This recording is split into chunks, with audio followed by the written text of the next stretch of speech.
इस वक्त अब हम बिल्कुल उस सकीफ़ा बनी साइदा के बिल्कुल बराबर में खड़े हुए हैं। ये उसकी ग्रिल है। ये पूरा इस वक्त एक बाग की सूरत में मौजूद है। वहाँ से अबू बकर सिद्दीक़, अबू उबैदा बिन जर्राह और उमर फारूक रिज़वानुल्लाह अलैहिम अजमईन तेज़ी के साथ आते हैं। ये वो मुकाम है जिसने इस्लामी सियासी तारीख़ का रुख बदल दिया। अब बहुत ही अहम मामला था, वो एक खुश असलूबी से कैद भी पा गया और उम्मत की जो शिराज़ा बंदी है वो बिखरने से बच गई। ये इस्लामी तारीख़ में इंतहाई अहमियत का हामिल वाक़या है जो इस मुकाम पे हुआ। ये है सकीफ़ा बनी साइदा। इस वक्त जो मस्जिद नबी की तोसी हुई है उसमें ये जो सकीफ़ा बनी साइदा है अब ये मस्जिद नबी के हिस्सा बन गया है। यहाँ पर रूनुमा होने वाला वाक़या उसकी बड़ी अहमियत है इस्लामी तारीख़ के अंदर, क्योंकि उसने इस्लामी हुकूमत के शिराज़े को बिखरने से बचाया। यानी जब नबी मेहरबान सल्लल्लाहु अलैहि वसल्लम का इंतकाल हुआ और तमाम सहाबा किराम गम की कंडीशन के अंदर थे, हज़रत उमर ये कहते थे कि अगर किसी ने ये कहा कि हुज़ूर सल्लल्लाहु अलैहि वसल्लम का इंतकाल हो गया है तो मेरी तलवार फ़ैसला करेगी। ऐसे में हज़रत अबू बकर सिद्दीक़ रज़ी अल्लाह तआला अन्हु ने सहारा दिया। उन्होंने उस आयत का हवाला दिया कि मोहम्मद इसके सिवा कुछ नहीं है कि वो एक रसूल हैं, इससे पहले भी रसूलों का इंतकाल हुआ है, उनका इंतकाल होता है तो क्या तुम जो है वो अपने पैरों पर फिर जाओगे। फिर हज़रत अबू बकर सिद्दीक़ रज़ी अल्लाह तआला अन्हु ने एक बड़ी अहम बात कही। उन्होंने कहा कि जो मोहम्मद सल्लल्लाहु अलैहि वसल्लम की बंदगी करता था तो वो जान ले कि उनका इंतकाल हो गया है, जबकि जो अल्लाह रब्बुल इज़्ज़त की बंदगी करता था तो वो ये जान ले कि अल्लाह हय्युल क़य्यूम है, उसको कभी मौत नहीं आएगी। सकीफ़ा कहते हैं कि जो जिस तरह से छप्पर बने होते हैं, जिस तरह से इस तरह बैठने की जगहें, चौपालें जिन्हें हम कहते हैं ना, अरबी में उसको सकीफ़ा कहते हैं। मदीना के अंदर मस्जिद नबी के अतराफ़ कई सकीफ़े थे, उसमें एक ये था सकीफ़ा बनी साइदा, जिसमें अंसार नॉर्मली आम तौर पे अपने जो अहम मामलात थे वो इधर ही आकर डिस्कस करते थे और इधर ही फ़ैसले करते थे। जब हज़रत अबू बकर सिद्दीक़ रज़ी अल्लाह तआला अन्हु मस्जिद में मौजूद थे तो उन्हें किसी ने आकर ख़बर दी कि एक बहुत अहम मामला है जिसके अंदर आपकी इंटरवेंशन चाहिए। सहाबा किराम कुछ जो है वो जमा हैं सकीफ़ा बनी साइदा में और वो अपने में से एक हुक्मरान चुनना चाहते हैं। हज़रत अबू बकर सिद्दीक़ रज़ी अल्लाह तआला अन्हु ने इस मामले को बहुत ज़्यादा अहमियत दी।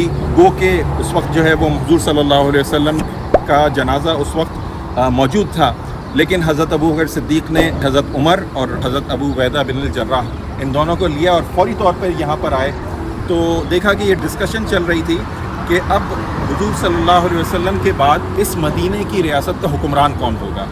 तो उस पर हज़रत अबू बकर सिद्दीक़ रज़ी अल्लाह तआला अन्हु आए, उन्होंने अपनी बात की और फिर अंसार सहाबा में से ही एक सहाबी ने याद दिलाया कि अल्लाह के रसूल सल्लल्लाहु अलैहि वसल्लम ने कहा था कि अल-अइम्मतु मिनल कुरैश, के जो हुक्मरान होंगे वो कुरैश में से होंगे। तो तमाम सहाबा ने इस बात की जो है वो तौसीक़ की और फिर हज़रत अबू बकर सिद्दीक़ ने कहा देखो ये उम्मत के दो बेहतरीन लोग जो तुम्हारे सामने मौजूद हैं, उमर और अबू उबैदा, इनमें से जिसके हाथ पे चाहो बैत करो और मैं तुम्हारी जो है इसके अंदर जो है वो तुम्हारा साथ दूंगा। लेकिन हज़रत अबू बकर को के कहने के बाद हज़रत उमर और हज़रत अबू उबैदा बिन अल जर्राह इन दोनों ने कहा कि नहीं, खुदा की कसम हम में से सबसे बेहतर शख्स आप खुद हैं। हज़रत अबू बकर के उन्होंने बढ़ के जो है वो उनके हाथ पर बैत की और फिर तमाम सहाबा ने भी उनकी पैरवी की। फिर ये हुआ कि हज़रत अबू बकर आए और 3 दिन तक इस बात का ऐलान करवाते रहे कि देखो मुझे खलीफा चुन लिया गया है, लेकिन जब तक आम्मतुल मुस्लिमीन मुझे ये ज़िम्मेदारी नहीं सौंपेंगे मैं उस वक्त तक ये ज़िम्मेदारी नहीं निभाऊँगा।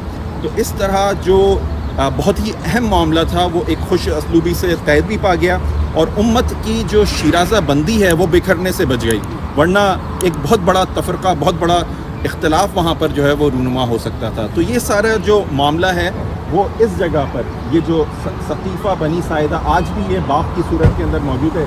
इसको देखिए, बाउंड्री लगाकर एक बाग बनाया हुआ है, तो इस जगह पर ये वाक़या पेश आया है। इस वक्त अब हम बिल्कुल उस सकीफ़ा बनी साइदा के बिल्कुल बराबर में खड़े हुए हैं। ये उसकी ग्रिल है। ये पूरा इस वक्त एक बाग की सूरत में मौजूद है और इसकी जो लोकेशन है वो जिस तरह मैंने आपको बताया कि शुमाल मगरिबी हिस्सा मस्जिद नबवी का, तो मस्जिद नबवी ये है सामने जो है ना, वहाँ समझ लें गेट से, और ये क़िबले की डायरेक्शन है। तो ये शुमाली हिस्सा है, वो जनूबी हिस्सा है क्योंकि क़िबला जनूब की तरफ है।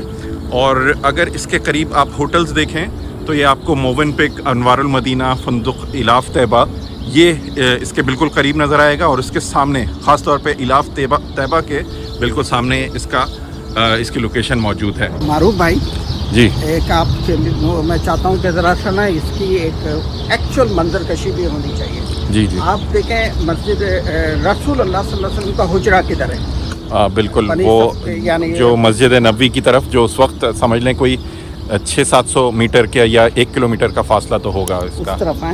ہاں اچھا, بالکل. وہاں سے ابو بکر صدیق, ابو عبیدہ بن جراح اور عمر فاروق رضوان اللہ علیہم اجمعین تیزی کے ساتھ آتے ہیں یہاں پہ.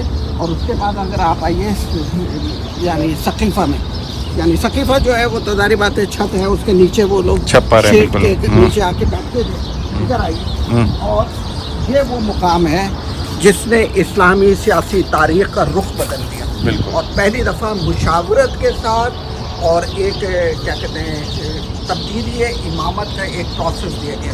یعنی آپ تصور کیجئے محمد صلی اللہ علیہ وآلہ وسلم کے انتقال کے بعد کون شخص ان کو ریپلیس کر سکتا تھا؟ بالکل. اور یہی وہ ایموشن تھا کہ جس کے اوپر ابو عمر فاروق رضی اللہ تعالیٰ عنہ جو ہے غصے میں آ گئے, جی بالکل, اشتعال میں آ گئے کہ میں مان ہی نہیں سکتا کہ نبی صلی اللہ علیہ وسلم کا انتقال ہوا. یہ وہی شوق تھا.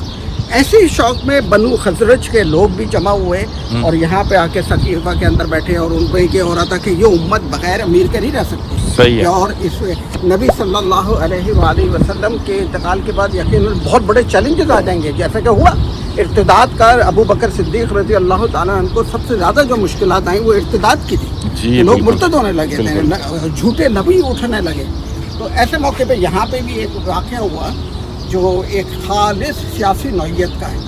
اور اس کی اہمیت کا آپ ذرا تصور کیجئے کہ ابھی نبی علیہ الصلوۃ والسلام کی جسد مبارک ابھی حجرے میں موجود ہے, ابھی تدفین نہیں ہوئی ہے. تو سب سے پہلے اس امت کو سہارا دینے کے لیے, اس کو بغیر قیادت کے نہ رکھنے کے لیے, اور اس کو جو عالمگیر اس کا مشن ہے اس پہ جاری رکھنے کے لیے فوراً یہ طے ہوا کہ کس طرح کیا جائے. اور اس کے میں اصل میں آپ سے یہ چاہتا تھا کہ آپ نے اس کے ایگزیکٹلی وہ مقام جو ہے نا اس کا, کہ یہاں پہ تصور میں لائیے کہ کتنے لوگ ہوں گے بالکل, اور کس قسم کے اختلافات رونما ہو سکتے تھے جن کو کس خوش اسلوبی سے قرآن و سنت کی بنیاد کے اوپر فیصلہ کیا. ایک اور ضمنی بات یہ ہے کہ یہ جہاں پر ثقیفہ بنی ساعدہ تھا, اسی کے قریب ایک بیر تھا یعنی کنواں تھا, جو اس وقت آپ انوار موونپک ہوٹل دیکھ رہے ہیں, اس جگہ پر وہ کنواں تھا. اس میں اللہ کے رسول صلی اللہ علیہ وسلم نے اپنا ایک مرتبہ غسل کیا, پانی ڈالا, اور یہ اس کے بعد وہ جو پانی تھا وہ شفا والا پانی بن گیا. تو جس کو کسی کو بخار ہوتا مدینے کے اندر خاص طور پہ,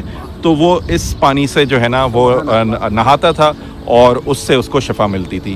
تو یہ بھی اسی کے بالکل ساتھ ہے. یہاں پر بورڈ پہ بھی یہ بات لکھی ہوئی ہے کہ بیر بدعہ یہاں سے بالکل قریب تھا. تو یہ انوار المدینہ موونپک جو ہوٹل ہے یہ وہاں پر موجود تھا. معروف بھائی, اس کے لحاظ سے ایک دیکھیں کہ آپ ان لوگوں کے ایمان کی کیفیت دیکھیں کہ ان کے بعد دلیل جب آئی کہ اللہ کے نبی صلی اللہ علیہ وسلم نے کیا فرمایا تھا کہ قیادت ہمیشہ قریش میں سے, الائمۃ من القریش, الائمۃ من القریش ہے. تو اس دلیل کو مانگ کے, کیونکہ انہیں یہ پتا تھا کہ یہ نبی صلی اللہ علیہ وسلم کا قول ہے, انہوں نے بحث نہیں کی. صحیح. آج ہمارے ہاں جو نزاعی اور اختلافی مسائل ہیں ان میں قرآن سنت رکھی جاتی ہے, لیکن ہم دلیل نہیں مانگتے. صحیح ہے. ہم اپنے ذہن کو, اپنے خیالات کو آگے رکھتے ہیں. بہت شکریہ, بہت شکریہ.